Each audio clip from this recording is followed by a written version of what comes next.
Hello everyone. इस video में हम लोग बायोलॉजी का एक इम्पॉर्टेंट सेगमेंट है जो कि है बायोटेक्नोलॉजी। इसी पूरे सेगमेंट को हम लोग इस वीडियो में कंप्लीट करने वाले हैं। तो आइए स्टार्ट करते हैं। तो देखिए पहला क्वेश्चन इसमें ये दिया हुआ, इसमें कह रहा है जैव प्रौद्योगिकी किसे कहते हैं। तो ध्यान दीजिएगा, सूक्ष्म जीवों, कवकों, पौधों, जंतुओं या इनसे जो प्राप्त होने वाले एंजाइम हैं, इनका उपयोग करके जो मनुष्य हेतु उपयोगी जैविक पदार्थ का विकास किया जाता है। तो इसी विकास करने की जो प्रक्रिया होती है उसी को जैव प्रौद्योगिकी कहा जाता है। अब अगला क्वेश्चन देखिए, अगले क्वेश्चन में ये कह रहा है कौन सा कार्य जैव प्रौद्योगिकी की श्रेणी में आता है। तो इसमें देखिए जो औद्योगिक प्रक्रम होते हैं उनमें जो जीवधारी अथवा जो उनसे पदार्थ जो प्राप्त होते हैं उनका जो उपयोग किया जाता है, तो यही उपयोग करने का जो प्रोसेस है उसको हम लोग जैव प्रौद्योगिकी कहते हैं। अब अगला क्वेश्चन देखिए, अगले क्वेश्चन में ये कह रहा है जैव प्रौद्योगिकी का प्रयोग किन क्षेत्रों में किया जा रहा है। तो कुछ क्षेत्र दिए गए हैं जहाँ पे इसका यूज किया जा रहा है।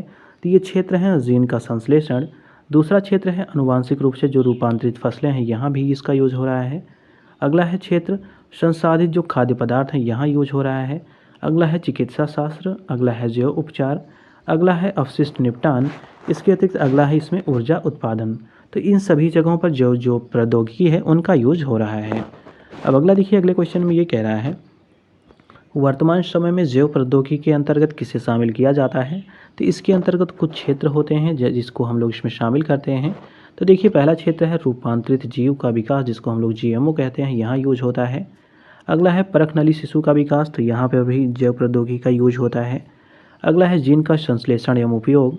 अगला है दोषयुक्त जो जीन है इनका सुधार करना। इसके अतिरिक्त जो डीएनए का टीका है ये सब जो निर्माण किया जाता है, तो इन सभी जगहों पर जैव प्रौद्योगिकी का यूज किया जाता है। अब अगला देखिए, अगले क्वेश्चन में ये कह रहा है जो जैव प्रौद्योगिकी है इसको सामान्यतः कितने भागों में बांटा जाता है। तो इसको दो भागों में बांटा जाता है। पहला भाग है अनुवांशिक इंजीनियरिंग, दूसरा है रासायनिक इंजीनियरिंग। अब ये अनुवांशिकी जो इंजीनियरिंग है ये किसे कहा जाता है इसको जान लीजिए। तो देखिए जो आनुवांशिक इंजीनियरिंग है इसे हम लोग कहते हैं जीनोम संशोधन की प्रक्रिया। तो ध्यान दीजिएगा, जो जीनोम संशोधन की प्रक्रिया है उसी को आनुवांशिक इंजीनियरिंग कहा जाता है। अब अगला है जो दूसरा था जीन प्रौद्योगिकी, ये क्या है इसको जान लीजिए। तो ध्यान दीजिएगा जो अनुवांशिक रोग हैं इनकी पूर्व सूचना प्राप्त करने की जो तकनीकी है इसी को हम लोग जीन प्रौद्योगिकी कहते हैं। अब अगला देखिए, अगले में ये कह रहा है कि जो जीन अभियंत्रण है इनमें कौन सा नवीनतम तकनीक विकसित हुई है। तो इनमें देखिए जो जीन प्रतिचित्रण है जिसको हम लोग जीन मैपिंग कहते हैं, यही इसमें नवीन टेक्नोलॉजी विकसित हुई है। अब अगला देखिए, अगले में ये कह रहा है जो अनुवांशिक अभियांत्रिकी है इसका दूसरा नाम क्या है। तो इसको हम लोग पुनः संयोजक डीएनए प्रौद्योगिकी के भी नाम से जानते हैं। अब अगला देखिए, अगले में कह रहा है जो पुनर्योज डीएनए प्रौद्योगिकी है जिसको हम लोग अनुवांशिक इंजीनियरिंग के भी नाम से जानते हैं, किन जीनों का इसमें स्थानांतरित होने देता है। तो देखिए जो पौधे की विभिन्न जातियाँ हैं उनमें ये जीनों का स्थानांतरित होने देता है। इसके अतिरिक्त जंतुओं से पौधों में भी ये स्थानांतरित होने देता है। इसके अतिरिक्त जो सूक्ष्म जीव हैं इनसे जो उच्चतर जीव हैं उनमें भी ये जीनों का स्थानांतरित होने देता है। अब अगला देखिए, अगले क्वेश्चन में क्या दिया गया है। तो देखिए अगले क्वेश्चन में ये कह रहा है जो अनुवांशिक रूप से रूपांतरित जीव होते हैं इनको क्या कहा जाता है। तो इनको पराजीनी जिसको इंग्लिश में ट्रांसजेनिक कहा जाता है। अगले में कह रहा है डीएनए कहाँ पर पाया जाता है। तो ये प्रत्येक मानव कोशिका के केंद्रक में पाया जाता है। अगले में कह रहा है जो जीन अणु है जिसको हम लोग डीएनए कहते हैं, इसकी संरचना को सबसे पहले किसने रेखांकित किया था। ये रेखांकित किया गया था डॉक्टर जेम्स वाटसन और डॉक्टर फ्रांसिस क्रिक के द्वारा। अगले में कह रहा है जो डीएनए की द्विकुंडलीय प्रारूप है इसको पहली बार किसने प्रस्तावित किया था। तो ये किया था वाटसन तथा क्रिक ने। अगले क्वेश्चन में कह रहा है नोबेल पुरस्कार विजेता वैज्ञानिक जिनका नाम है जेम्स वाटसन को किस कार्य क्षेत्र में अपने कार्य के लिए जाना जाता है। तो इनको अनुवांशिकी के क्षेत्र में कार्य के लिए जाना जाता है और इनको अनुवांशिकी में नोबेल प्राइज़ भी मिल चुका है 1962 में। अब अगला देखिए, अगले क्वेश्चन में ये कह रहा है सबसे पहले डीएनए को किसने अलग किया था। तो ये किया था फ्रेडरिक मिशर ने। अगले में कह रहा है डीएनए की किस विशेषता ने उसे पीढ़ी दर पीढ़ी अनुवांशिक सूचना संग्रहण करने और प्रेषण करने के लिए अद्वितीय रूप से उपयुक्त बनाया है। तो ये इसका प्रोसेस है जिसको हम लोग कहते हैं दो रज्जुकों की पूरकता। तो ये जो सिद्धांत है इसी के अकॉर्डिंग क्या होता है, जो डीएनए होते हैं उनमें जो इन्फॉर्मेशन होती है उसको पीढ़ी दर पीढ़ी अनुवांशिक सूचनाओं को पहुंचाया जाता है। तो ये इसकी खासियत है। अब अगला देखिए, अगले में ये कह रहा है जो अनुवांशिक इंजीनियरिंग है इसमें किस तकनीकी का प्रयोग किया जाता है। तो इसमें हम लोग रिकॉम्बिनेंट डीएनए तकनीकी का यूज़ करते हैं। अब ये रिकॉम्बिनेंट डीएनए क्या है इसको जान लीजिए। तो देखिए जो अंतःपात्र हैं उनमें जो नए गोलाकार स्वतः प्रतिकृतियाँ होती हैं उनको बनाने वाले जो डीएनए होते हैं उन्हीं को रिकॉम्बिनेंट डीएनए कहते हैं। तो कहने का मतलब ये है कि जैसे हमारे शरीर में जो डीएनए की बहुत सारी इन्फॉर्मेशन है, उन डीएनए की इन्फॉर्मेशन को जो कॉपी कर लेता है, मतलब उनमें क्या खासियत है, उनमें क्या कमियां हैं, तो ये एक दूसरा प्रकार का डीएनए होता है जो डीएनए की जो पूरी होल इन्फॉर्मेशन है उसको कॉपी कर लेता है। तो इसी को जो कॉपी कर लेने की प्रक्रिया होती है इसी को प्रतिकृति कहते हैं। मतलब जो उसमें कमियां हैं, जो उसमें दोष हैं, जो उसमें खासियत हैं, इन सब को वो कॉपी कर लेता है। तो इसी को हम लोग रिकॉम्बिनेंट डीएनए कहते हैं। अब अगला देखिए, अगले क्वेश्चन में ये कह रहा है डीएनए को अंतःपात्र में सर्वप्रथम किसने बनाया था? तो ये बनाया था आर्थर कोनबर्ग ने। अगले में कह रहा है जो जेनेटिक इंजीनियरिंग है में किसका उपयोग किया जाता है? तो इसमें किया जाता है प्लाज्मिड का। ध्यान दीजिएगा, जो प्लाज्मिड है उसी का यूज़ किया जाता है। अब अगला देखिए, अगले में ये कह रहा है जो प्लाज्मिड है ये है क्या? तो ध्यान दीजिएगा, जो प्लाज्मिड है ये गुणसूत्र डीएनए के छोटे गोल छल्ले होते हैं। अगले में कह रहा है डीएनए का प्रमुख कार्य क्या है? तो ये अनुवांशिक जो सूचनाएं हैं इनका संग्रहण करता है और इनका प्रेषण करता है। अब अगला देखिए, अगले में कह रहा है किसने खोज किया कि जो डीएनए है को विशिष्ट जगहों पर काटना संभव हो सकता है? तो ये किया गया था प्रतिबंधन एंजाइम्स ने। तो ध्यान दीजिएगा, तो ये जो प्रतिबंधन एंजाइम्स हैं इन्हीं की खोज से ये पता चला कि जो डीएनए है इनको हम लोग विशिष्ट जगहों से काट सकते हैं। अब अगला देखिए, अगले में कह रहा है प्रायः समाचारों में आने वाला Cas9 प्रोटीन क्या है? तो ध्यान दीजिएगा, जो क्वेश्चन है डायरेक्टली ये यूपीएससी का जो प्रीलिम्स होता है ये उसमें पूछा गया है कि Cas9 प्रोटीन है क्या। तो ध्यान दीजिए, इसमें बताया गया है कि जो लक्ष्य साधित जीन संपादन होते हैं जिसको हम लोग टारगेटेड जीन एडिटिंग कहते हैं, उसमें प्रयुक्त ये आणविक कैंची होती है। तो ध्यान दीजिएगा Cas9 क्या है? तो ये एक आणविक कैंची है। अगले में कह रहा है जो कैसा है जिसको हम लोग क्रिस्पर एसोसिएटेड प्रोटीन कहते हैं, इसका मुख्य कार्य क्या होता है? तो ये डीएनए को काटने का ये कार्य करता है। अब अगला क्वेश्चन देखिए, अगले में क्या दिया गया है? तो देखिए, अगले में कह रहा है जो जीन संपादन कैसा तकनीकी है, इसमें क्रिस्पर जो है, जिसका ध्यान दीजिए क्रिस्पर का फुल फॉर्म क्या होता है? तो ये होता है clustered regularly interspaced short palindromic repeats. तो ये इसका फुल फॉर्म होता है। तो ये पूछा जा रहा है जो कैसा तकनीकी है जिसमें हम लोग क्रिस्पर का यूज करते हैं, ये दर्शाता क्या है क्रिस्पर? तो ध्यान दीजिएगा, ये डीएनए अनुक्रमों के जो पुनरावृत्त पैटर्न हैं इनको ये दर्शाता है। अगले में कह रहा है जो क्रिस्पर है ये क्या, इससे अभिप्राय क्या है? तो ध्यान दीजिएगा, इसमें बताया गया है इसका मतलब होता है clustered regularly interspaced short palindromic repeats. तो ये इसका फुल फॉर्म है। अब अगला देखिए, अगले में ये कह रहा है जो डीएनए प्रौद्योगिकी है इसमें संबंध में सही कुछ तथ्य दिए गए हैं डीएनए प्रौद्योगिकी के बारे में, उनको जान लेते हैं। तो देखिए, पहला स्टेटमेंट कह रहा है जो वैज्ञानिक हैं वो डीएनए अणुओं को, चाहे वो अणुओं के किसी भी स्रोत में हो, इच्छा अनुसार उनको अलग काटा और एक साथ जोड़ा जा सकता है। तो ये स्टेटमेंट बिल्कुल सही है।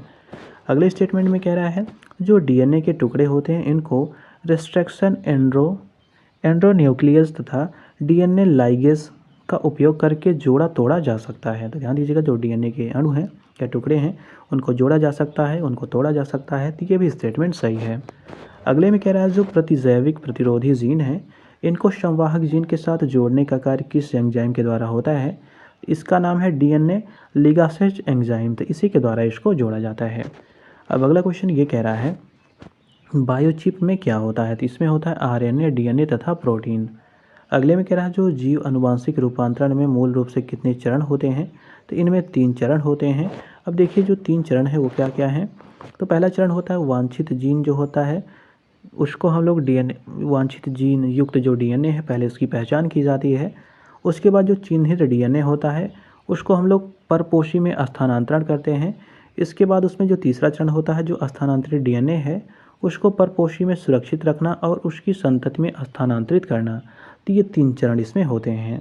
अब अगला देखिए, अगले में ये कह रहा है जो पुनर्योग जो डीएनए है तकनीकी, इसमें कितने चरण होते हैं? तो इसमें 8 चरण होते हैं। ये कौन कौन से चरण हैं इनको जान लीजिए। तो देखिए, चरणों में पहला इसमें चरण होता है कि अनुवांशिक पदार्थ की पहचान एवं पृथक्करण करना। दूसरा होता है डीएनए का विखंडन। तीसरा होता है इच्छित डीएनए का खंडों का पृथक्करण। चौथा होता है रुचि वाले जीन का परिवर्धन। पांचवा होता है डीएनए खंड को वाहक से जोड़ना। छठा इसमें होता है पुनर्युक्त जो डीएनए है का पोषी कोशिकाओं या जीवों में स्थानांतरण करना। इसके अतिरिक्त इसमें 7वां प्रोसेस होता है बाह्य जीन जो उत्पादन है इसकी प्राप्ति करना। इसके बाद 8वां प्रोसेस होता है प्रवाहिक प्रक्रिया। तो ये 8 चरण इसमें शामिल होते हैं। अब अगला देखिए, अगले क्वेश्चन में ये कह रहा है रासायनिक इंजीनियरिंग किसे कहते हैं? तो देखिए, जो रोगाणु मुक्त वातावरण है उनमें वांछित सूक्ष्म जीवों तथा जैव उत्पादों का निर्माण करना ही रासायनिक इंजीनियरिंग कहा जाता है। अगला देखिए, अगले क्वेश्चन में ये कह रहा है किसे ट्रांसजेनिक्स द्वारा प्राप्त किया जा सकता है। तो ध्यान दीजिए, कह रहा है किसे ट्रांसजेनिक्स द्वारा प्राप्त किया जा सकता है। तो ये जो खाने योग्य टीके हैं इनका उत्पादन किया जा सकता है। इसके अतिरिक्त जो ट्रांसजेनिक फसलें हैं इनका भी उत्पादन हो सकता है। इसके अतिरिक्त जो जैव निम्नीकरणीय प्लास्टिक का उत्पादन है इसका भी उत्पादन किया जा सकता है। अब अगला देखिए, अगले क्वेश्चन में ये कह रहा है अनुवांशिक अभियंत्रण के द्वारा किस पर सफलता प्राप्त की जा चुकी है। तो देखिए, जो रोग प्रतिरोध हैं इन पर सफलता प्राप्त की जा चुकी है। वृद्धि जो वर्धन है इन पर भी सफलता प्राप्त हो चुकी है। जंतु जो क्लोनिंग है इन पर भी सफलता प्राप्त हो चुकी है, मतलब इन सब चीज़ों को बनाया जा सकता है। अब अगला देखिए, अगले क्वेश्चन में ये कह रहा है वर्तमान में वैज्ञानिक किसी गुणसूत्र में जीन इकाइयों का विन्यास अथवा उनकी जो सापेक्षिक स्थिति है और डीएनए अनुक्रमों को निर्धारित कर सकते हैं। यह ज्ञान हमारे लिए किस प्रकार उपयोगी हो सकता है। तो देखिए, इसके कुछ फ़ायदे हैं, इन फ़ायदों को जान लेते हैं। तो देखिए, पहला इसमें फ़ायदा ये है कि उसकी मदद से पशुधन की जो वंशावली है उसको जाना जा सकता है। इसके अतिरिक्त दूसरा इसका फ़ायदा ये है कि इसकी मदद से जो पशुओं में रोग होते हैं, जो रोगशह नस्लें हैं, इनको भी विकसित किया जा सकता है। मतलब क्या कहने का मतलब है कि ऐसे जंतु बनाए जा सकते हैं जिनमें जो रोग होंगे उनकी रोग होने की संभावना काफ़ी कम होगी। तो ये सारे सब इसके यूज़ हैं।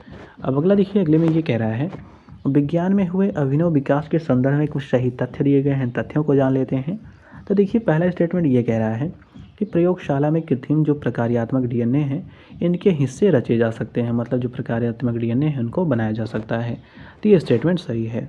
दूसरा कह रहा है किसी जंतु कोशिका से निकाले गए डीएनए के किसी हिस्से को जीवित कोशिका से बाहर प्रयोगशाला में प्रतिकृत कराया जा सकता है। तो ये भी स्टेटमेंट सही है। थर्ड स्टेटमेंट कह रहा है पादपों और जंतुओं से निकाली गई जो कोशिकाएं हैं इनको प्रयोगशाला में पेट्री डिश में कोशिका विभाजन कराया जा सकता है। तो ये भी स्टेटमेंट सही है। अब अगला देखिए, अगले में ये कह रहा है विश्व स्तर के जो प्रोग्राम है जिनको हम लोग ह्यूमन जीनोम प्रोजेक्ट कहते हैं, इसका संबंध किससे है। तो इसका संबंध है मानव जीनों और उनके अनुक्रमों की पहचान और मानचित्रण से। अब अगला देखिए, अगले में ये कह रहा है शरीर की वह कोशिकाएँ जिनमें शरीर की किसी भी प्रकार की कोशिकाओं में विभाजन तथा विशिष्टीकरण की क्षमता होती है और जो कई गंभीर बीमारियों पर शोध के केंद्र बिंदु हैं उन्हें क्या कहते हैं। तो इनको कहा जाता है स्टेम कोशिकाएं। अब अगला देखिए, अगले में ये कह रहा है कि अक्सर सुर्खियों में रहने वाली स्टेम कोशिकाओं के संदर्भ में सही तथ्य दिए गए हैं। तो ध्यान दीजिएगा, ये भी यूपीएससी में पूछा गया है स्टेम कोशिकाओं के बारे में काफ़ी बार क्वेश्चन। तो पहला इसमें स्टेटमेंट ये कह रहा है कि स्टेम जो कोशिकाएं होती हैं ये नई औषधियों को परखने के लिए प्रयोग में की जा सकती हैं। ये स्टेटमेंट बिल्कुल सही है। सेकंड कह रहा है जो स्टेम कोशिकाएं हैं ये चिकित्सा थेरेपी के लिए प्रयोग में की जा सकती हैं। तो ये भी स्टेटमेंट सही है। अब अगला देखिए, अगले में कह रहा है अति विवादास्पद जो भ्रूणीय स्टेम कोशिकाएं हैं इनके विकल्प के रूप में कौन सी स्टेम कोशिकाओं का बायोएथिकल अविवादास्पद स्रोत है। तो ये है अस्थिमज्जा से व्युत्पन्न स्टेम कोशिकाएं। अब अगला देखिए, अगले में ये कह रहा है जीन एडिटिंग के द्वारा जेनेटिक इंजीनियरिंग के अंतर्गत किए जाने वाले परिवर्तन संभव हैं। तो क्या क्या परिवर्तन हो सकते हैं इनको जान लीजिए। तो देखिए, इसमें पहला परिवर्तन हो सकता है कि जो भावी माता पिता के अंड हैं या जिसको हम लोग शुक्राणु कहते हैं उत्पन्न करने वाली जो कोशिकाएं हैं उनमें आनुवांशिक परिवर्तन किए जा सकते हैं। अगले में कह रहा है व्यक्ति का जो जीनोम है जन्म से पूर्व प्रारंभिक भ्रूणीय अवस्था में संपादित कराया जा सकता है। ये भी सही है। अगला देखिए, इसका क्या यूज हो सकता है। तो अगला इसमें जो टेक्नोलॉजी विकसित हुई है इसके अंतर्गत हम लोग मानव प्रेरित जो बहुशक्ति स्टेम हैं इनकी कोशिकाओं को एक शूकर के भ्रूण में अंतर्वेशित किया जा सकता है। तो इतनी सारे जो इवेंट्स हैं वो घटे हुए हैं, मतलब एक तरह से कह सकते हैं इन सब टेक्नोलॉजी पे हम काम कर चुके हैं, मतलब इनको विकसित किया जा सकता है। अब अगला देखिए, अगले में क्या दिया गया है क्वेश्चन में। तो देखिए, अगले क्वेश्चन में ये कह रहा है 2013 में स्टेम सेल की मदद से पहला जो मानव लीवर किसने विकसित किया था। तो ये किया था जापान ने। मतलब स्टेम कोशिकाएं ऐसी कोशिकाएं होती हैं जिनसे हम लोग किसी भी अंग का निर्माण कर सकते हैं। तो पहला जो लीवर है ये बनाया किसने है, तो ये जापान ने बनाया था। अब अगला देखिए, अगले क्वेश्चन में ये कह रहा है कि जो हाइब्रिडोमा प्रौद्योगिकी है जिसको हम लोग हाइब्रिडोमा टेक्नोलॉजी कहते हैं, कह रहा है इसका एक नया जैव प्रौद्योगिकी उपागम क्या है, मतलब इसका अप्रोच क्या है। तो इसके अंतर्गत हम लोग जो एक क्लोनीय होते हैं जिसको हम लोग मोनोक्लोनल प्रतिरक्षी कहते हैं इसके वाणिज्यिक उत्पादन के लिए इसका यूज हो सकता है। मतलब जो एक क्लोन वाले प्रतिरक्षा प्रणाली होती हैं इनको हम लोग वाणिज्यिक रूप से इसका उत्पादन कर सकते हैं। अब अगला देखिए, अगले में क्वेश्चन में ये कह रहा है जैव सूचना विज्ञान में घटनाएं जो होती हैं गतिविधियों के संदर्भ में समाचारों में कभी कभी दिखने वाला पद जिसको हम लोग ट्रांसक्रिप्टोम कहते हैं, ये किसे निर्दिष्ट करता है? तो ध्यान दीजिएगा, जो ट्रांसक्रिप्टोम है ये किसी जीव द्वारा अभिव्यक्त mRNA अणुओं की ये पूरी श्रृंखला होती है। mRNA क्या है? तो ये है मैसेंजर RNA, तो इसी की ये पूरी एक श्रृंखला होती है। अब अगला देखिए, अगले क्वेश्चन में ये कह रहा है किसी जीनोम द्वारा संश्लेषित जो संपूर्ण mRNA है इसके अणुओं को क्या कहते हैं? तो इसको हम लोग ट्रांसक्रिप्टोम कहते हैं। तो याद रखिएगा, जो संश्लेषित जो संपूर्ण mRNA है उसको हम लोग ट्रांसक्रिप्टोम कहते हैं। अगले में क्या, जो RNA अंतक्षेप है जिसको हम लोग RNA इंटरफेरेस कहते हैं, इस प्रौद्योगिकी ने पिछले कुछ वर्षों में लोकप्रियता हासिल कर ली है। क्यों हासिल कर ली है? अब जो mRNA है इसके बारे में जान लीजिए। तो RNAi है, तो देखिए RNAi के बारे में ये कहा जाता है कि यह जीन अनभिव्यक्तिकरण जिसको हम लोग जीन साइलेंसिंग कहते हैं, रोगोपचार में विकास में ये प्रयुक्त किया जा सकता है। मतलब जिसको जीन साइलेंसिंग कहते हैं यहाँ इसका यूज हो सकता है। दूसरा इसका यूज है इसे कैंसर की चिकित्सा में रोगोपचार विकसित करने हेतु प्रयुक्त किया जा सकता है, ये भी सही है। थर्ड स्टेटमेंट कह रहा है इसे ऐसी फसल या पादपों को उगाने के लिए प्रयुक्त किया जा सकता है जो विषाणु रोग जनकों के लिए प्रतिरोधी हो सकती हैं। मतलब जो प्रतिरोध जनक फसलें होती हैं जिनमें कीट नहीं लगते, उनको भी फसलें इससे बनाया जा सकता है। अब अगला देखिए, अगले में ये कह रहा है स्त्रियों में कितने एक्स गुणसूत्र होते हैं? 3 में 2 होते हैं। अगले में कह रहा है पुरुष जीन संगठक में कौन सा गुणसूत्र पाया जाता है? तो XY पाया जाता है। अगले में कह रहा है मानव संतान के जो लिंग निर्धारण होते हैं इनमें किसकी महत्वपूर्ण भूमिका होती है? तो इनमें पुरुषों की होती है। अगले में कह रहा है मनुष्य में कौन से जो क्रोमोसोम होते हैं इनके मिलने से बालक का जन्म होता है? तो देखिए, जो स्त्रियों का X है और जो पुरुषों का Y है इसके मिलने से बालक का जन्म होता है। अगले में कह रहा है एमनियोसेप्टिसिस एक तरीका है जो क्या बताता है? तो ये भ्रूण के लिंग को ये बताता है। अगले में कह रहा है गर्भवती महिलाओं में किए जाने वाले प्रसव पूर्व परीक्षण को क्या कहते हैं? जिसमें कह रहा है विभिन्न प्रकार के दोषों और गुणसूत्र जो विषमता है इसकी जांच की जाती है। तो इसको हम लोग एमनियोसेंटिसिस के नाम से जानते हैं। अब अगला देखिए, अगले में ये कह रहा है जो परखनली शिशु होते हैं जिसको परखनलियों में बनाया जाता है, इसके मामले में निषेचन कहाँ पर होता है? तो यह निषेचन जो होता है माता के शरीर के बाहर होता है।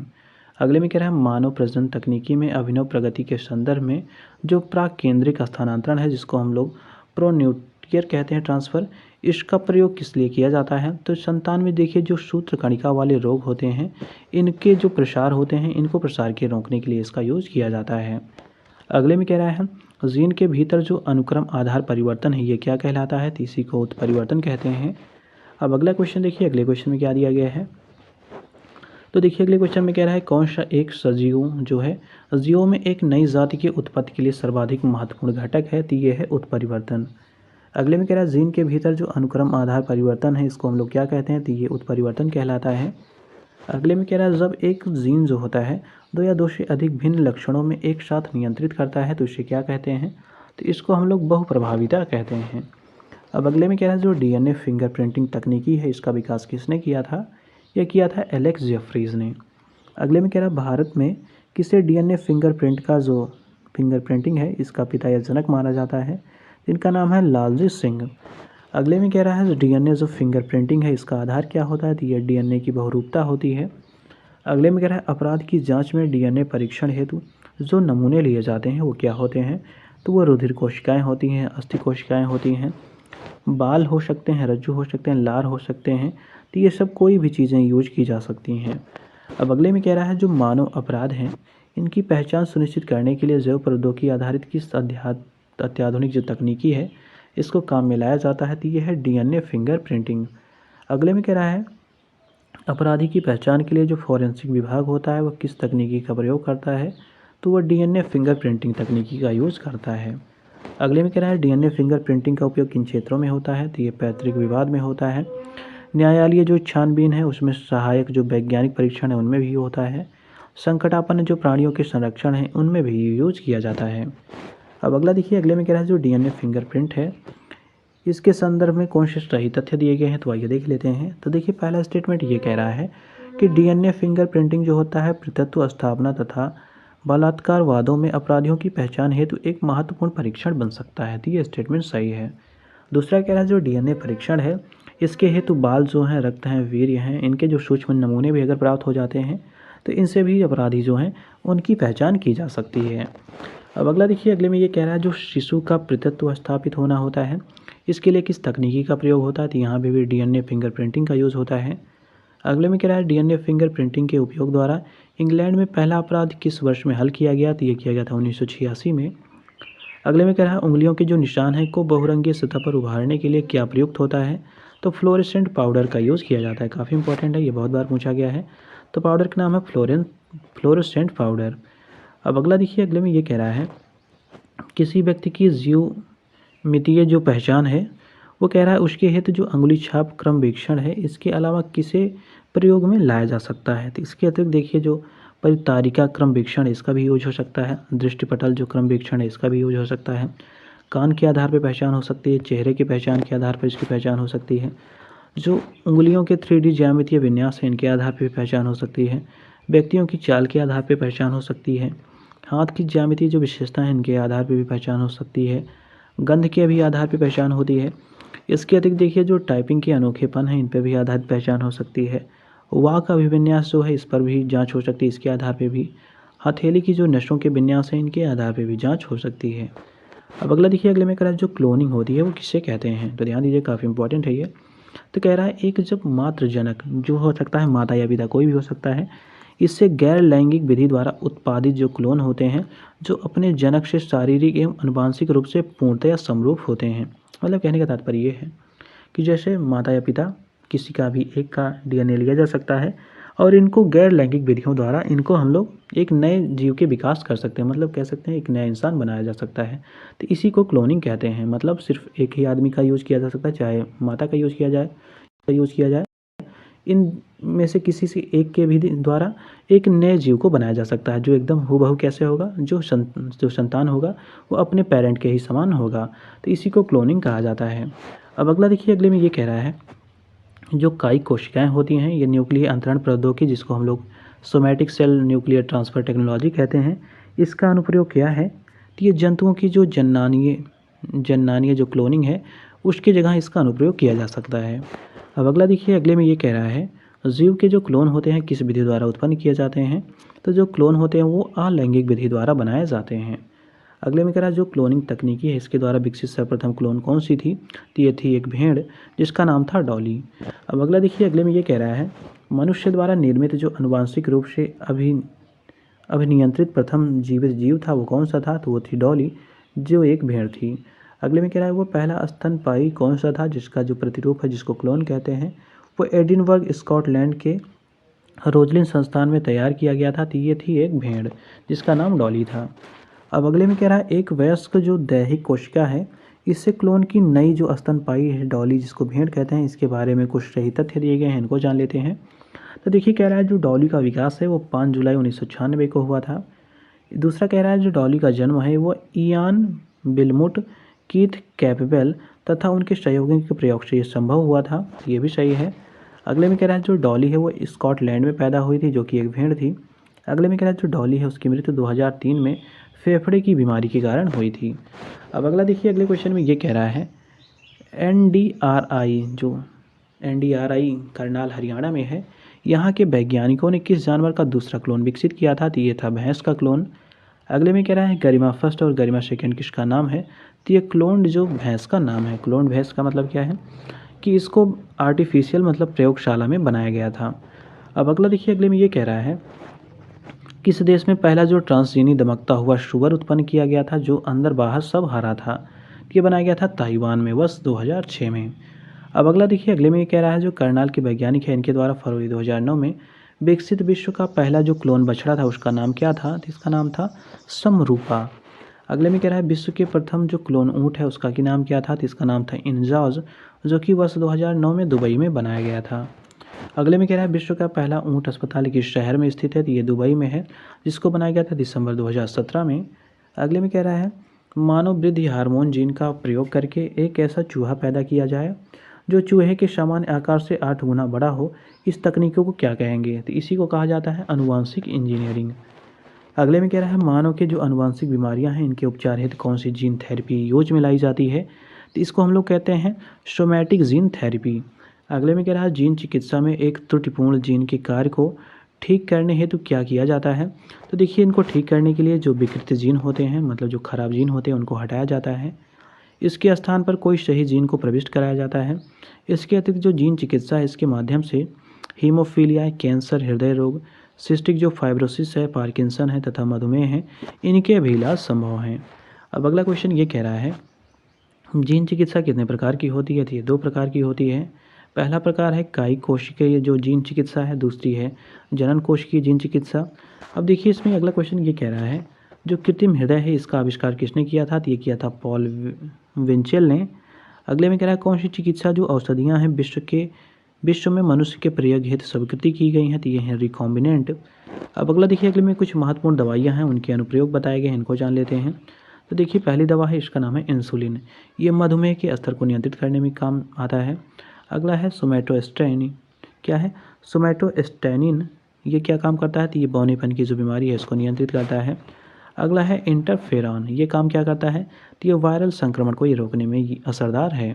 अगले में क्या है? अगली है लिम्फोकाइंस। ये क्या काम करता है? तो ये प्रतिरक्षा प्रणाली को मजबूत करने में काम करता है। अगला है कैल्सीटोनिन। ये क्या करता है? ये रिकेट्स के उपचार में काम करता है। इस प्रकार हम लोगों ने जो हम लोग का ये सेगमेंट था बायोटेक्नोलॉजी का, इसको हम लोगों ने कंप्लीट किया। मिलते हैं दूसरे वीडियो में एक नए टॉपिक के साथ।